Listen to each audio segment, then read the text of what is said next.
One minus one plus one minus one plus, এভাবে dot dot dot dot করে এই ধারাটির 2n+1 পদের সমষ্টি কত হবে নির্ণয় করতে হবে।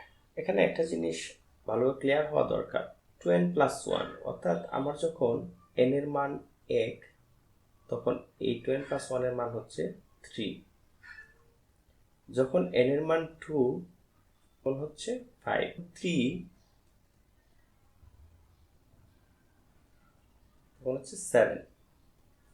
তার মানে আমার যত সংখ্যক পদের মান নির্ণয় করতে হবে সেগুলো সবসময় বেজোড় সংখ্যক।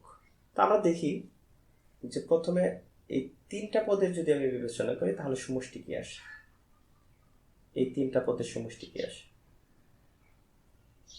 এই 3টা পদ যখন আমি বিবেচনা করতেছি তখন একটা প্লাসের একটা মাইনাসের কাটা চলে যাচ্ছে,